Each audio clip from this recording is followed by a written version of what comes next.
Good afternoon, ladies and gentlemen. For those of you who join us now, welcome to the Humanities Festival. For those of you who are with us from the very morning, thank you for spending this sunny day with us. We really appreciate it. My name is DESSY GAVRILOVA. I'm one of the founders of the Vienna Humanities Festival, and it is my great pleasure to be your host and lead the discussion in the next 1 hour with Esra Özyürek. The talk will go like this: around 40 minutes we'll be speaking amongst ourselves, and then I'll open the floor for your questions.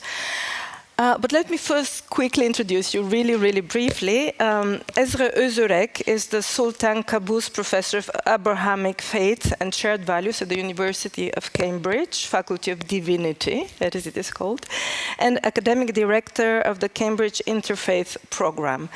Esra is author of numerous articles, books, amongst which Being German, Being Muslim is probably one to mention. But the book that we're going to talk about today is called Subcontractors of Guilt, and you can find it in German also on our Büchertisch outside. And Esra was so kind to promise to, for those of you who want it signed, to have it to sign after that. But I find your book very rich and interesting, and you have found a problem that is really kind of in our blind spot, perhaps, when you think about post-World War II Germany and the culture of guilt and the civic education in democratic values, human rights, etc., which was forming of the German identity after the Second World War.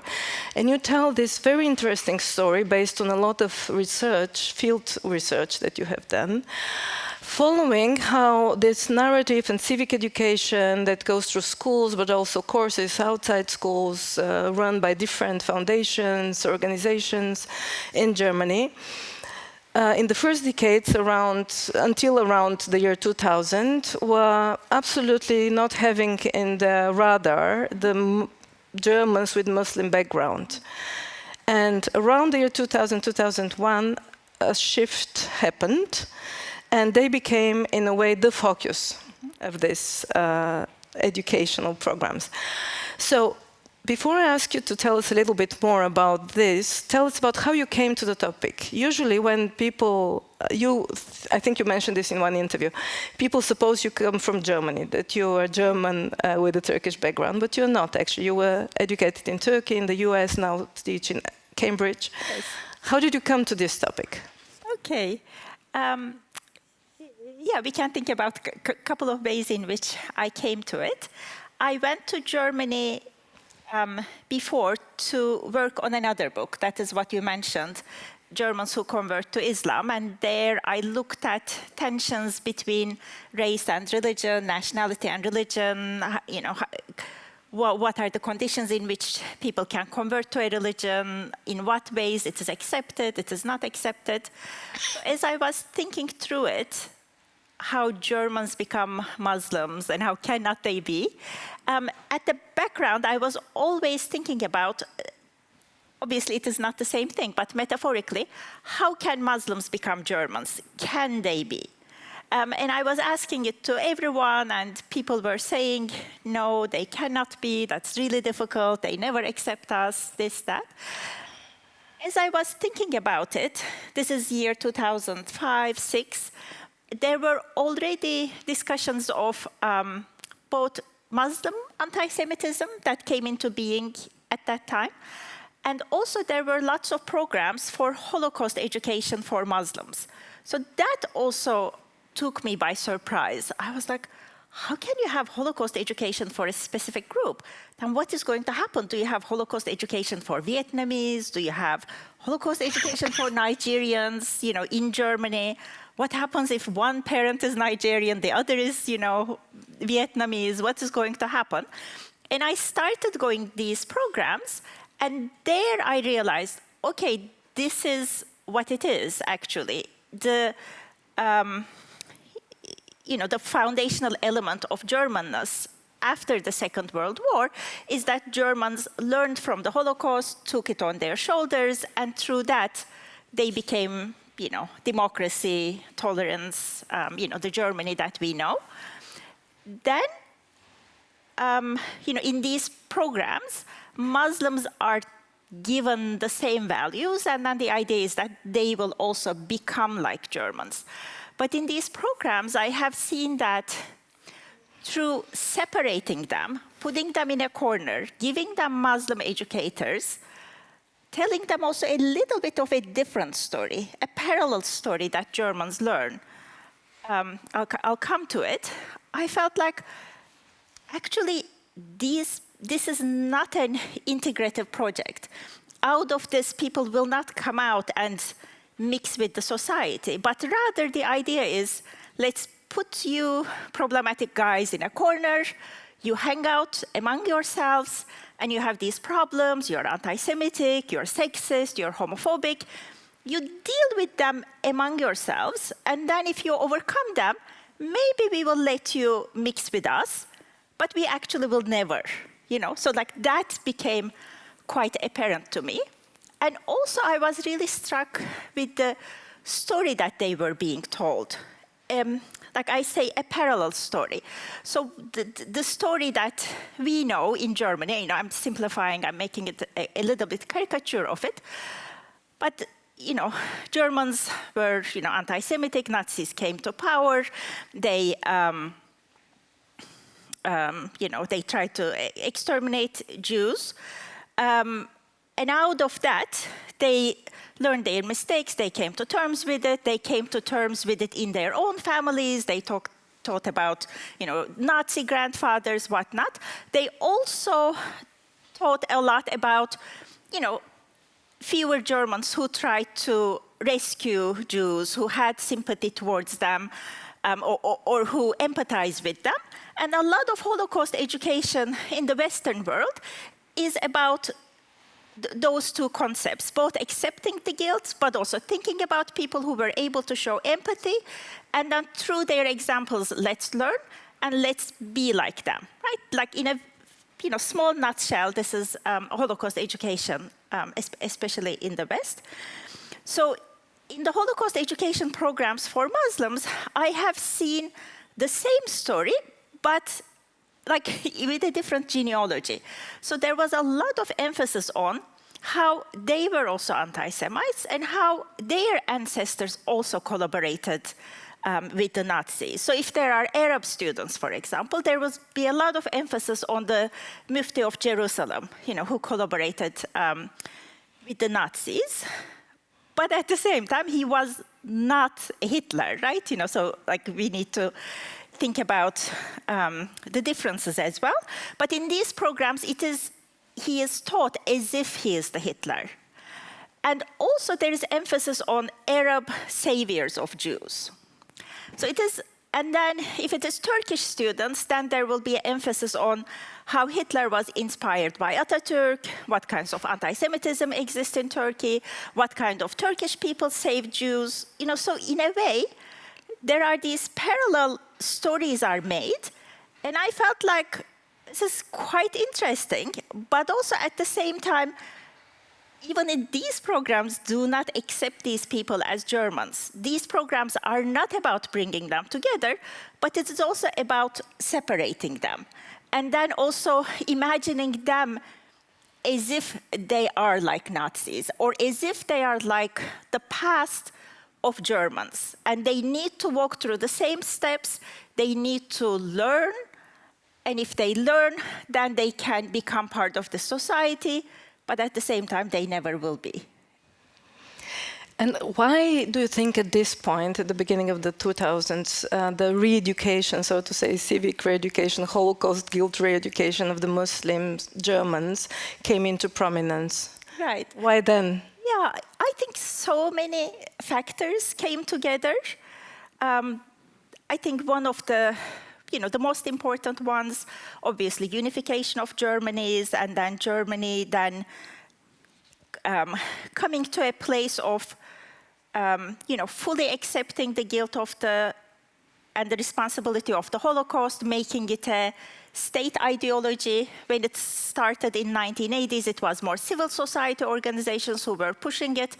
But through the 1990s, this became more institutionalized, and in the 2000s, the memorial for the murdered Jews of Europe was done at the center of the city, really big monuments. You know, obviously we don't have such monuments around the world that really accepts, okay, we did something really bad, and here it is. We are going to show it to the world. And also reparations were paid to descendants of people whose labor was used as slaves. You know, lots of contributions were made to Israel. And people, the research shows that people had two seemingly conflicting feelings about it. One, increasingly more Germans had said, okay, that is enough. We did all of this work. We are not the ones who killed Jews. It is the grandfathers, you know, like, why are we still being held responsible? When we go to holidays, we do not want people to call us Nazis. You know, so that was and still is a big sentiment. And at the same time, when asked, do you think Germany should do more about the Holocaust? Everyone said, yes, Germany should do more in remembering the Holocaust and fighting against anti-Semitism. So, and then there were other things were happening, right? The Intifadas, the 9/11,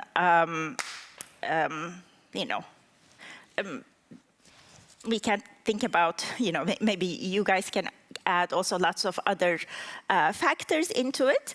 So in that context, I argue the entry of Muslims into this discourse was quite helpful. So in that way, both Germany as a state, because these programs are funded publicly, the different resources, right? Because the centralization works differently in Germany, that they can do a lot on Holocaust education, but this time they can use their expertise to educate others. And at this time, it wasn't only Muslims, and Germany was exporting Holocaust education through the world. There was a lot of exporting of Holocaust education in East Europe, in Turkey.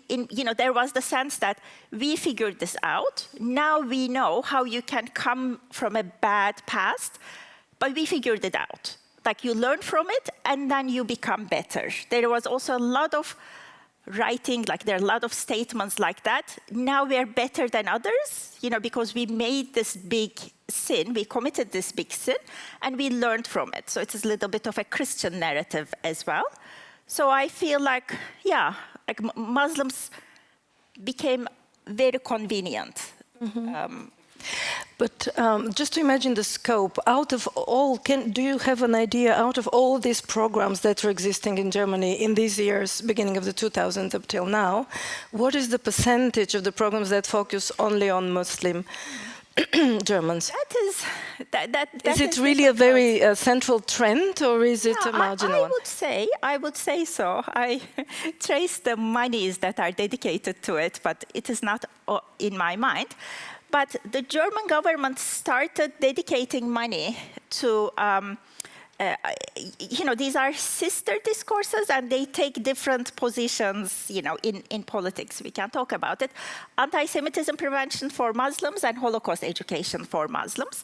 So in year 2003, 4, 5, 6, there were meetings in, Berlin, Vienna, Paris, and Holocaust educators and anti-Semitism prevention people came together, and they talked about how anti-Semitism discussions should be separated from racism. So until 2000, these were also conceptualized together, but people have said, again, this is in relation to developments both in Israel and also how in 1999 United Nations Durham Conference on Racism, there were divisions between how to respond to Israel. So already the idea that anti-Semitism is different from racism, bringing them together is problematic. And then the white racism or European racism is something different. It is like a traditional form of anti-Semitism. And now there is new anti-Semitism. This is the danger, and we need to talk about it.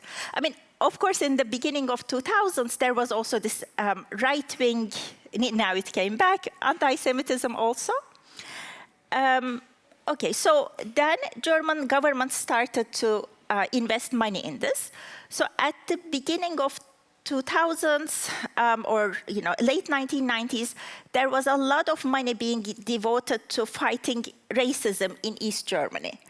But then all that money got taken and put against fighting, radicalization, and then that money increased and increased and increased. And also to this day, if you look at, I don't know how it is like in Austria, I know more Germany, but if you look at discussions of anti-Semitism and the resources devoted to it, it will be mostly about fighting anti-Semitism among Muslims, which of course does exist, but at least we're still talking about a country where about 90% of anti-Semitic crimes are committed by right-wing actors.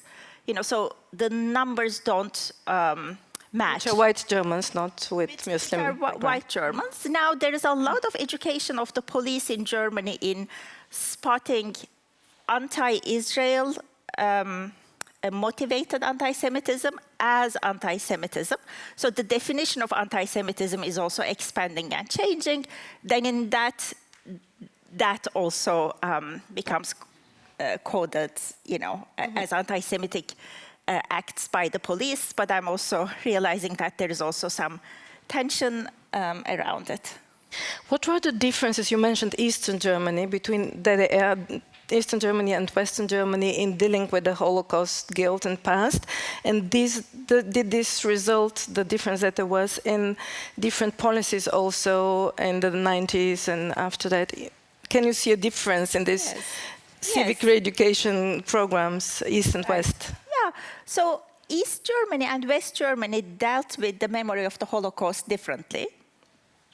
One common story that you would hear in West Germany is that because they didn't deal with the Holocaust well, that is why now they're supporting the AfD. There might be an element on it, but I approach that narrative a little bit suspiciously. East Germany, probably are more familiar with how West Germany dealt with the Holocaust memory. The way Germany now deals with it is the West German model. Like many things, West German ways colonized the East German ways, right? That became the dominant. So East Germany dealt with the Holocaust. In a way, when we look at it, it looks, they punished more actors who were part of the Nazi regime. They put more people in prison, so they were less forgiving than the West German regime. But the difference is that they didn't see the problem as the victimization of Jews as central. They saw it more like this is a problem of fascism, that is a problem of militarism and capitalism coming together. This is this institutional thing that creates its victims. So they didn't care that much that Jews were victimized. They were more focused on the system that produced it, whereas West Germany, working with American scholars, but also lots of exiles from Germany to the US, they took it more as a cultural problem. So there was this industry of what is wrong with Germans after the war, and they saw it more as a cultural problem. Like there was something wrong with the German families. The German fathers were too patriarchal, that they were either absent or they were too authoritarian. Or the idea that Nazism came out of sexual frustration. There was not enough sex. So that is why they became Nazis. So there were like these cultural explanations. We know it is not true. Nazis did have a lot of sex, but it is just, but they liked, they were against certain types of sex. So interestingly, now we see those kinds of arguments being exposed on Muslims too. Like Muslims have the same problem. They have authoritarian fathers and absent fathers. You feel like Muslim fathers cannot do right. Or that there is sexual frustration among Muslim boys. That is why they become anti-Semitic. So these discourses are produced by Americans. And their idea is that it kind of culturalizes the Nazi problem. So I would say probably culture, as an anthropologist, probably culture played a role. Definitely obsession with Jews played a role, but it is also a structural problem too, right? You need the borders, you need the militarization, all of these things. It wasn't like people's decisions. So so I'm giving a long answer. The idea that East Germans did not deal with the Holocaust is wrong. They dealt with it, they dealt differently, and I feel like both West Germans also have something to learn from the East German way of dealing with the Holocaust, and vice versa. Mm-hmm. You did a lot of field work and attended many of these courses and talked to the people, both the educators and the educated. So what was the motivation of the people who took part in these courses? So Germans with Turkish background, or not Turkish, but Muslim. Yes. Why did they want, because they are voluntary. In school, everyone gets this education at a certain level, but this is out of school, voluntary in a way, education. Why do they take part in it? Yeah, I think the more interesting parts of my book are when I talk about what is happening in these education programs, and then the Muslim youth who take active part in this. Because they are not required. As Desi was saying, all young people go through the same education program, even though there is the discourse that, they need extra education, as if they're outsiders, as if, they don't belong to that society. So that is one element. And another element is German education system. When they make these programs that are multiculturally sensitive, they always make them as 3-year programs and always as pilot projects. So every project is a pilot project. Educators go crazy, because they cannot institutionalize. And then also funding is also always 3 years long.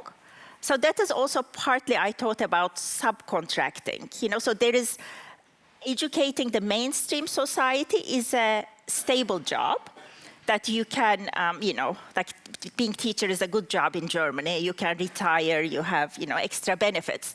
But if you are someone who is educating Muslims, it will only be part-time and it will be temporary. So it will be like the subcontracted job. So these jobs are subcontracted to Muslim educators. So I was interested both in educators. Why are they doing this job? So I have found out that if you're kind of, educated, you're into fighting against racism, you want to do good in society, this is a cottage industry, more than a cottage industry. So that is a way for a, kind of smart Muslim young person to get into that education. There is some money in it in ways there is no money in other fields.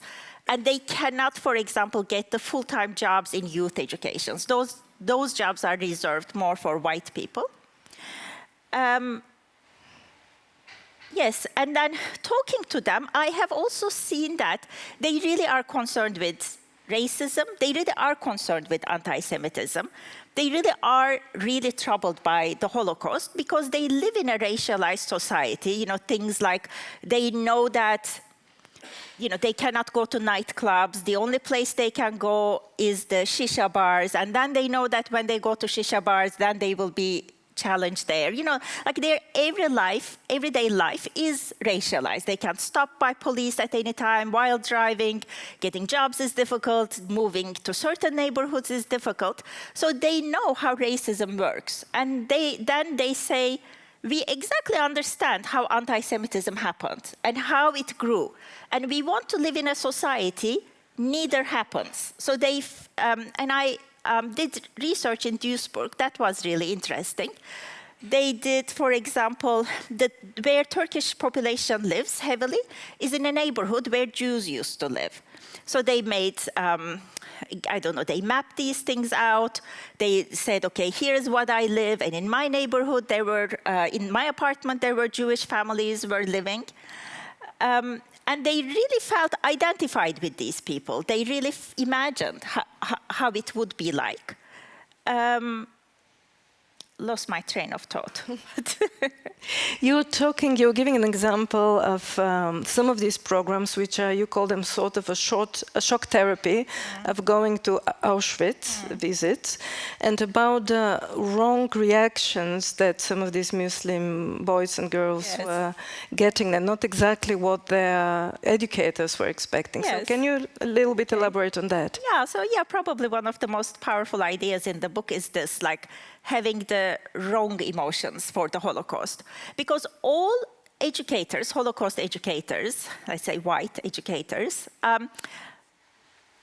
all commented that actually they enjoy working with immigrant background people because they really engage with the Holocaust. They would say, you know, like, I mean, obviously these are generalizations, so take it with a grain of salt, but the general impression is that many white students are like, okay, you know, like enough, or, you know, they are a little bit less interested, but Muslim students are really engaged. Also, these education programs are done to older people too, to new coming refugees, whatnot, which is another thing we can talk about, that they are engaged, they think about it, they take it seriously.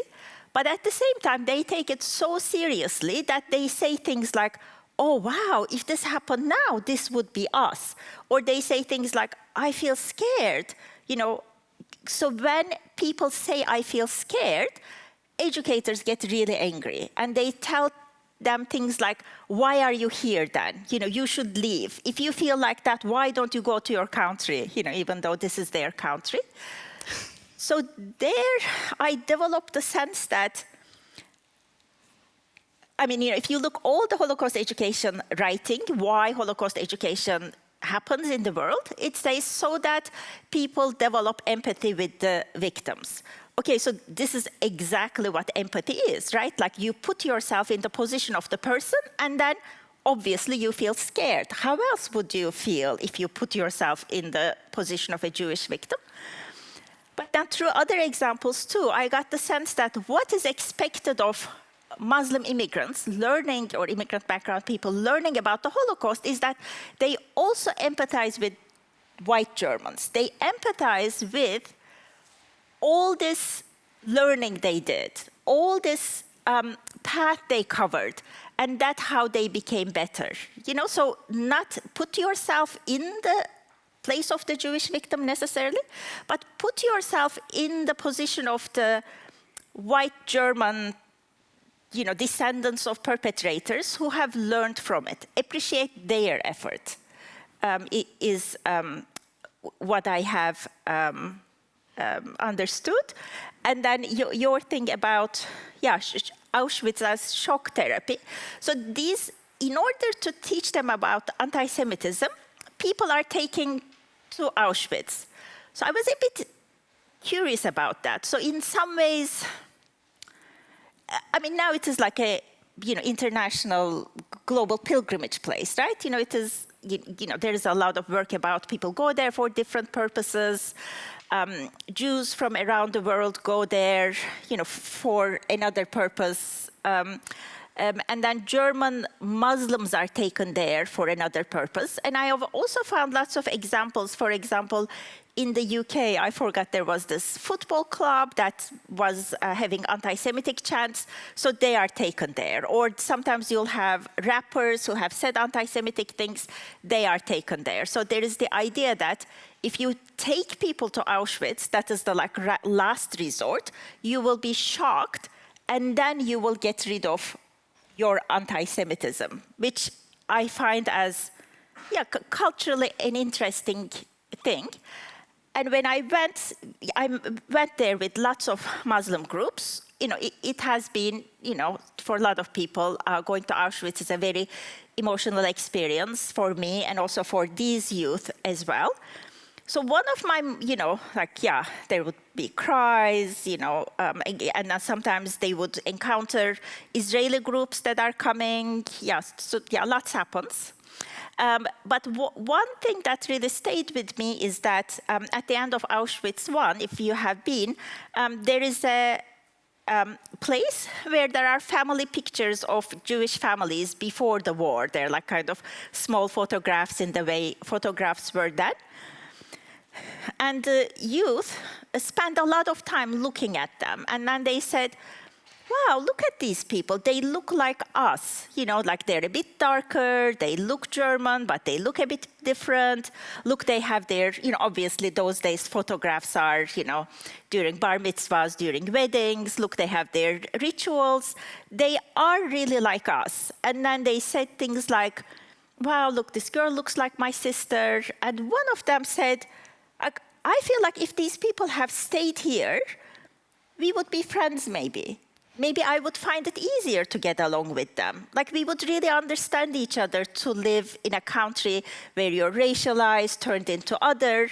Like I feel like they really got it. Like how it is like living as racialized people. Yeah, and then on top of it, given the being subcontracted, the guilt of the ones who don't understand it, like I found it as quite a heavy burden. You know, so having said it, it is not that, of course, there are differences. So I have, you know, there are obviously Holocaust deniers around the world, right? Like in Austria there are, in, you know, Iran there are, of course.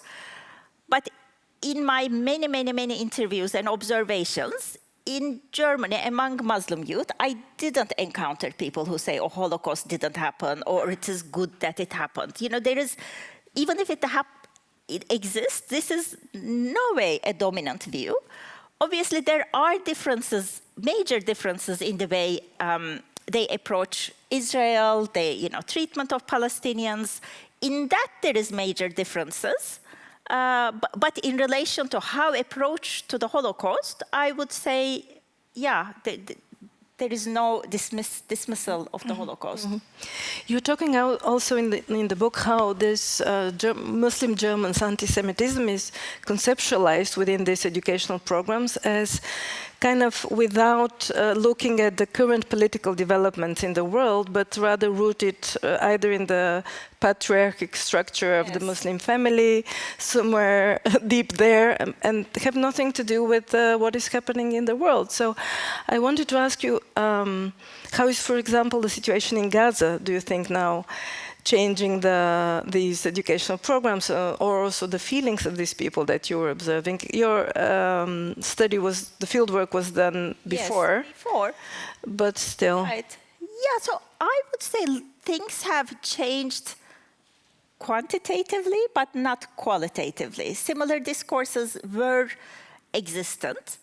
But I think, yeah, the current developments, of course, make it only more difficult to do Holocaust education or anti-Semitism prevention when, you know, like likening is made between October 7th and the Holocaust. You know, these things do make it difficult, I think, to talk about anti-Semitism, to talk about the Holocaust, you know, because maybe you have that concept here too, right? In Germany, they often talk about relativization of the Holocaust as a problematic concept when Holocaust is easily compared to other things, and that how we shouldn't do that.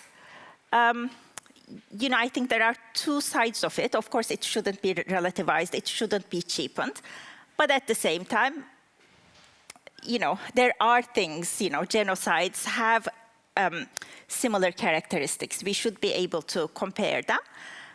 But at the same time, saying something like October 7th was just like a Holocaust does cheapen the Holocaust and then makes it difficult to talk about the Holocaust.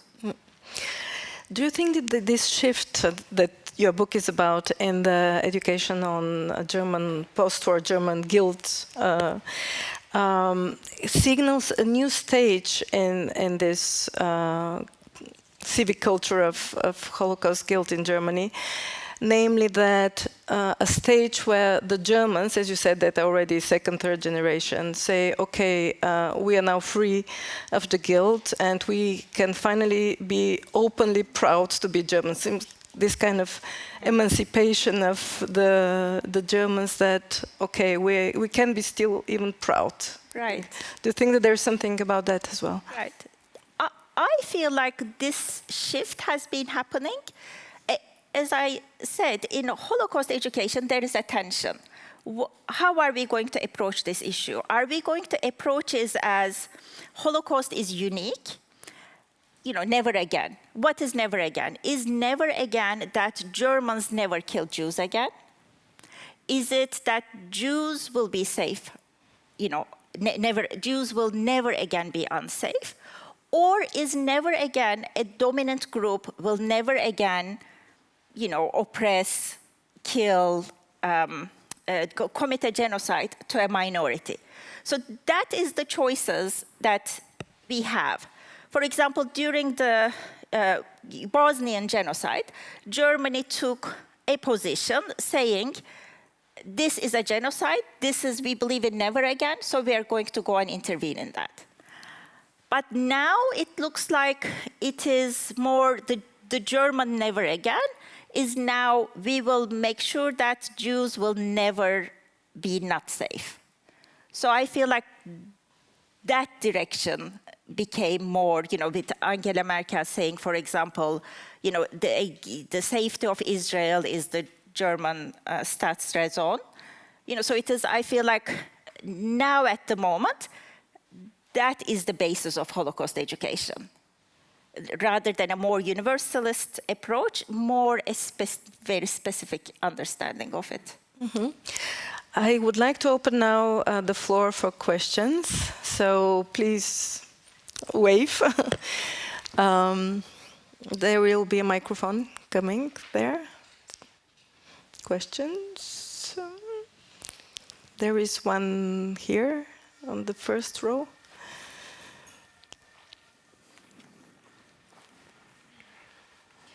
Thank you. Thank you. Do you hear me? Yes. Okay. You said concerning the Holocaust education in Germany, that the approach against Muslims is mostly as if they were like Nazi Germans in the past and had to go the same path of, you know, understanding. Yep. Is it? Yeah. Okay. Sorry. Once again. This approach in the Holocaust education in Germany, you talked about the notion that today Muslim Germans were like Nazi Germans in the past, and they had to go the same path and so on, which would mean they would be enlightened like white Germans if they would have, or if they would go the same path. But you said at the same time that you don't have the impression that this would be possible because there's also this approach, you will never get over it. I formulated like that. So what about this contradiction? Okay. What are your thoughts about this contradiction? Asking for something and at the same time more or less saying, but you will not be able to do it. Thank you. Okay, yes. Yeah, I mean, this is, I think, common. Like people have talked about it as exclusionary inclusion. So the same process that tries to include the immigrants is at the same time excluding them. You know, it is doing both of them. But I think what you're talking about also talks to a division in German society or other West European societies that now one is dominating. So one approach, maybe it was more social democratic approach that said that, okay, these people are different, immigrants, but we don't care that they look different. If they learn our values, we will integrate them. We will let them be like us, even though it was often impossible. In experience, people found out that whatever they do, they're not really accepted because they look different, their names are different, but there was a promise. And then the right-wing approach that is becoming more dominant around Western Europe or around the world is we are not even going to try. These people look different, they have different words, we're not going to try. We know they're anti-Semitic, we'll just deport them. You know, so this understanding is becoming more dominant. You know, so in a way, I don't know, scholars like me were criticizing this like fake approach in liberalism, but now that liberalism that we used to criticize because it was never fulfilling the promise doesn't even exist anymore. So like many of us are little bit like, oh wow, the things we used to criticize have disappeared. For example, these Holocaust education programs that I'm criticizing, right, because they are not fulfilling their promise, now they're not funded. The government now says, we don't want to fund anything that has to do with Muslims. Why shall we do that? So in a way, where's the good old liberalism that we could criticize?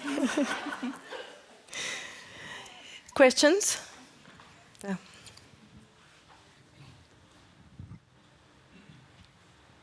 Hi. I wanted to talk about 2 points that you mentioned, like the systematic part of Eastern Germany and Western Germany in regards of their dealing with the Holocaust, and also about the relativation of genocides or the Holocaust. Do you think there's a linkage between the systematic part also about colonial violence and this anti-Semitic violence of the Shoah that is not really acknowledged in the German history as well? Right. Because the Germans did the Shoah, the Brits did colonialism, there's a very narrow discourse led about this, and I don't have the impression that. And maybe further, do you know if in Eastern Germany there was more consciousness about this or discourse, since they had a focus on the systemics of militarization, imperialism, maybe also? Yeah, you're making a good point, but part of it I cannot answer. But it is definitely this approach who wants to look at the Holocaust as completely unique, is not interested in colonialism. It sees two forms of violence as completely independent from each other, even though researcher shows that there are connections, right? People who were involved in the genocide in Namibia were then taking part in the Jewish Holocaust. So we know, how can they be so unconnected, right? Close to time, different understanding, let's get rid of populations. Clearly many different types of violence are connected to each other. But granted, I am not an expert on East Germany. I am a scholar of contemporary society. When I came in, East Germany wasn't there. But I don't know what East Germans think about, for example, what happened in Namibia. I don't know. But you're right that at a more systematic approach that sees what had happened as a result of power relations, the role of military, the role of capitalism, will be more, will be more open to make connections between forms of violence. Mm-hmm. Question here, 1, 2.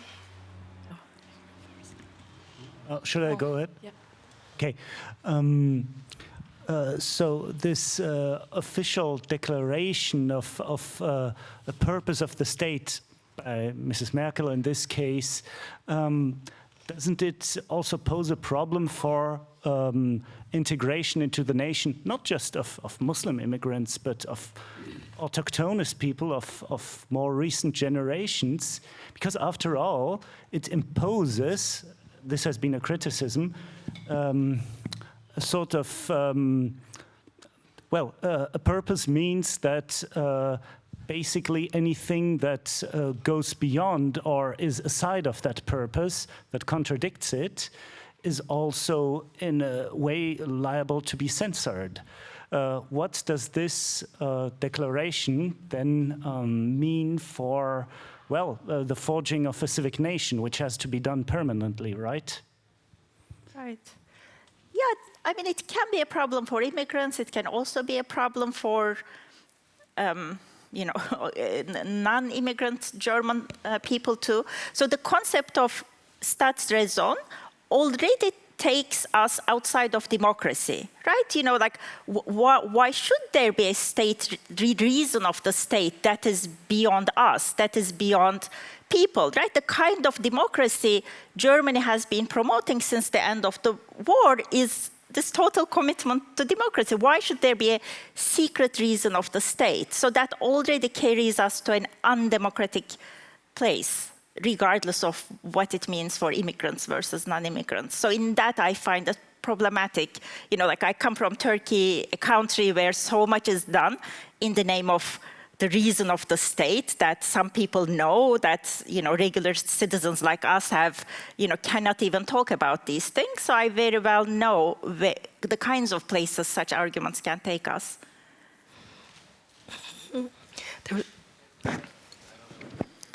Yes. Hello. Yes. Thank you so much for your work. Is it okay? Yeah. Okay. I wanted to ask about something that came up a few times in your remarks about the structural similarities or the analogies between Muslims and Jews. So, for example, it seemed to me there was a subjective and an objective aspect to this. You talked about how your interlocutors, through these empathy exercises, develop these feelings that, oh, if we were in that place, you know, those kind of linkages. And then it seemed to me there was also a kind of, if you put on a historical hat, that, you know, the price of admission to German society, you're saying, is that they follow the German-approved path of learning from past wrongs and having the right kind of attitude, which seems very much like what enlightened Germans in the 19th century were telling to Jews. If you develop the right attitude, for example, towards religion or towards your tradition, you can become a full member of society, which we all know how that fed into anti-Semitism in certain ways. So I wanted to ask a little bit more about that, in the sense that did you get the sense that then the discourse of Holocaust education, or the educators, wanted to not encourage that link? Like, I guess you're saying that there are various ways in your research where your interlocutors and people in general would draw an analogy between themselves as Muslims in modern German society and the Jews in pre-war German society. If I understood that correctly, is that a link that is promoted in the Holocaust education, or is that something that's totally totally not, denied? Why not? And what? Yeah, can you say more about that you guys have nothing to do with them. You're really different. Yeah, like, German imagination conceptualizes Jews and Muslims as completely different. And when Muslims make these linkages, that is also discouraged.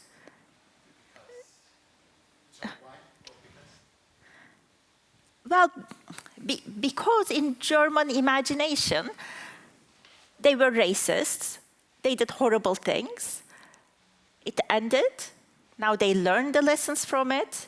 They also want to make sure that that story doesn't have a bad ending in Israel either. Like, it is like a good thing came out of a bad story, right? But if you bring in Muslims into the story as racism is happening again, and then look, you know, maybe the Palestinians are dying in scores and are starving, maybe it has something to do with what happened in Germany, right? So it makes the ending of the story bad. So there is this desire to completely separate it. No, that has ended. We put it in a box, we did it. Don't tell us that this story is continuing and in ways maybe repeating itself. Mm-hmm. Thank you. I want to ask you a bit more about the educators you spoke to, because I expected a relatively select group who probably shares what most people in this room would think, that integration is a two-way process, yeah? While the program is probably designed like officially a one-way process, yeah? Mm-hmm. But the educators themselves are probably the ones, as you said, who have a sensitivity towards trying to understand also the people they educate who encounter racism, and therefore they would probably try to see parallels of experiences. On the other hand, you described strange reactions they had towards lacking this empathy. How do you explain that? Or is it, or was this just one example and many other educators had a much more differentiated position?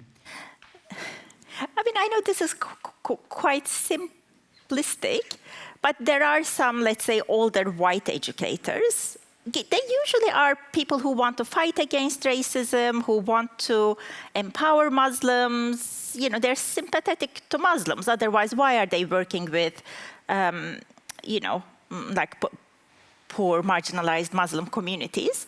But they had the idea that they have to teach them one way, and they were like really sensitive towards what if someone says something anti-Semitic there? What if they are irrespectful? For example, if we take them to Auschwitz, you know, like a bunch of 15-year-old boys, right? What do? They push each other, they make jokes, right? Like while walking in Auschwitz. So white educators get super stressed. You know, I talked to one of them, said, my grandfather was a Nazi. I see it, I'm doing the wrong right now by teaching these Muslim youth the right, how to understand this thing. And look at them, they're pushing each other. Like, I am shattered, my whole project has failed, right? This is like an interview with a white, younger educator.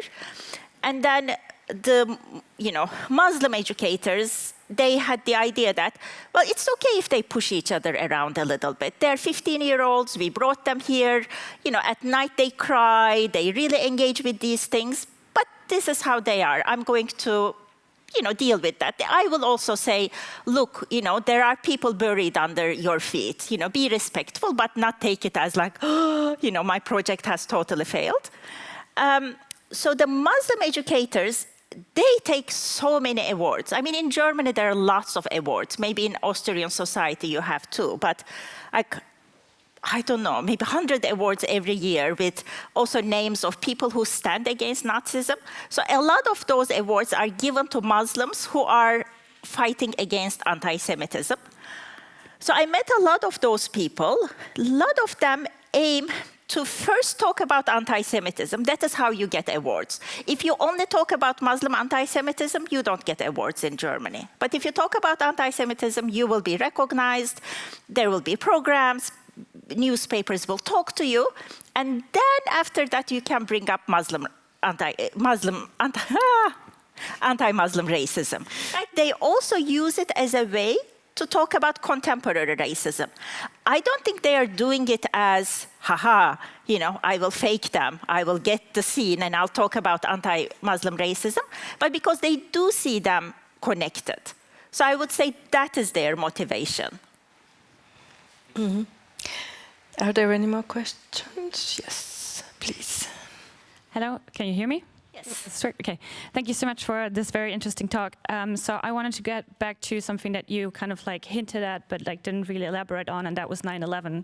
So obviously after 9/11 and in the years after, there was a massive shift in resources being distributed around discourses of terrorism, which the kind of like the Muslim being like the main kind of target of these interventions. And also in German society, there was a lot of like prevention happening in like primary, tertiary, secondary, and so on and so forth, where I guess like a lot of these programs would fall into what's considered like primary prevention programs. So I wanted to ask what kind of like discourses of terrorism, what role they played, because Germany in a sense accepts that there's a history of state terror, right? Which is like fairly, it's not that common in Western nation states, right? And they're kind of like looking at their own history. But it's also like one of the stories, like we had state terror and we overcame it.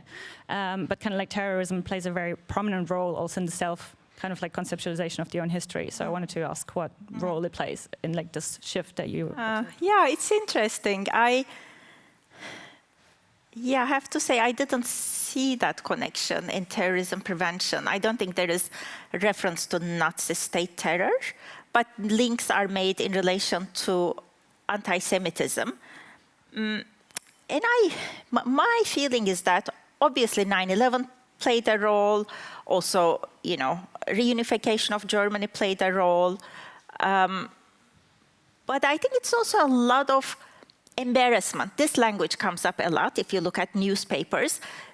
Many Germans felt embarrassed about anti-Semitic slogans being chanted during the first Intifada, second Intifada.